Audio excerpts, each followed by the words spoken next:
Hello, I'm Chloe Faulkner and I'm a yoga teacher and a runner. Today we're going to do some really simple stretches for the feet and for the legs. So starting down, lying on our back, soles of the feet flat on the ground and the knees bent.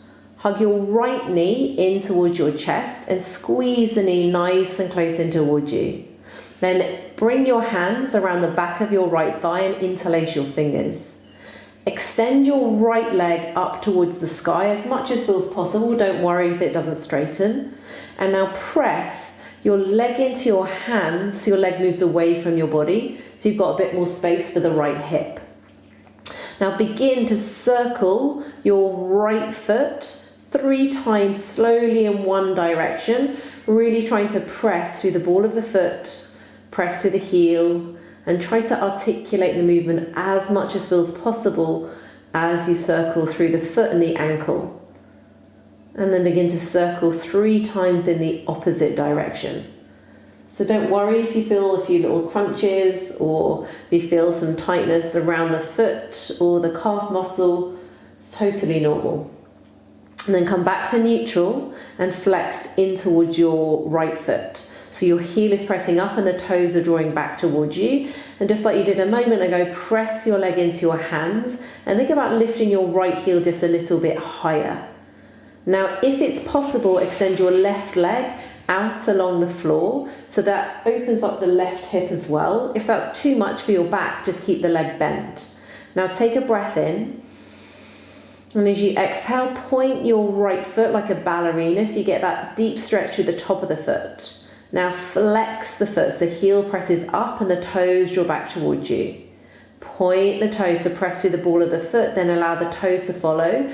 Deep stretch through the front of the foot, and then flex the foot, heel presses up, toes draw back. One more, point the toes.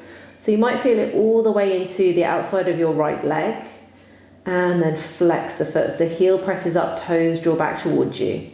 Now keep the foot flexed, but turn your right toes in just a little so you're slightly pigeon-toed.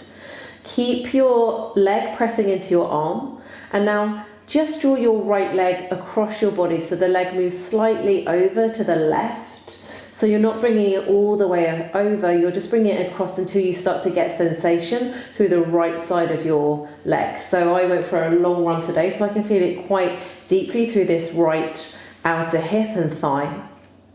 And then you just want to breathe here, and you want to think about sending your right hip away from your torso. Take one more breath, and then slowly draw the leg all the way back up, bend the knee, and then release your right leg out along the mat.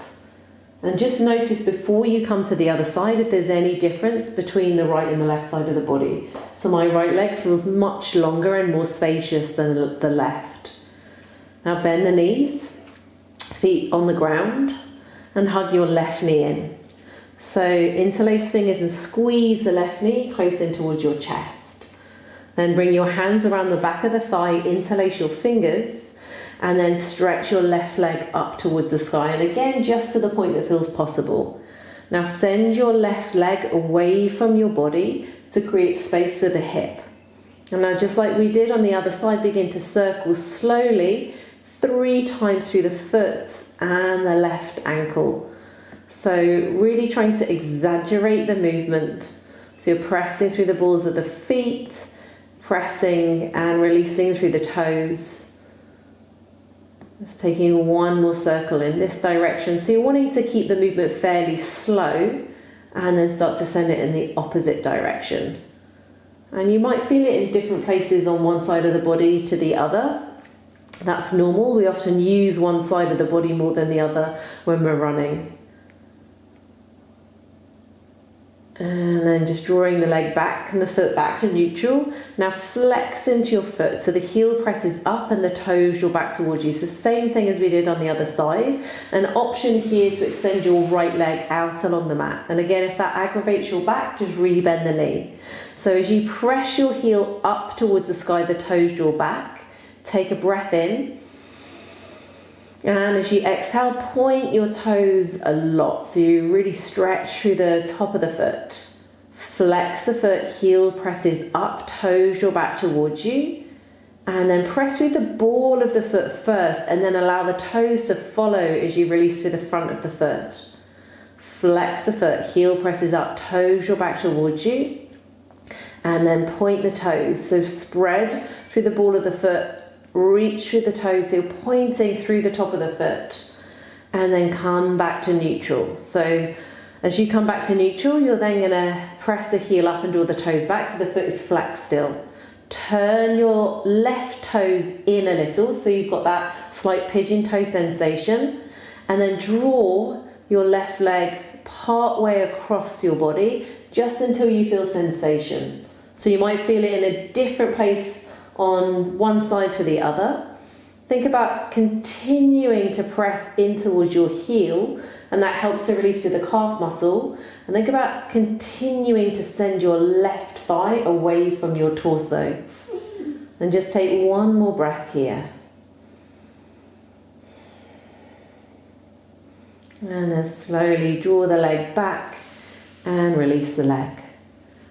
And so hopefully both of your legs feel a little more spacious. They might feel a little heavier, but you should feel a bit more balanced. And you can do this before or after a run. I normally stretch more at the end of my runs, but you could also add in some of that mobilization for the ankle before you set off.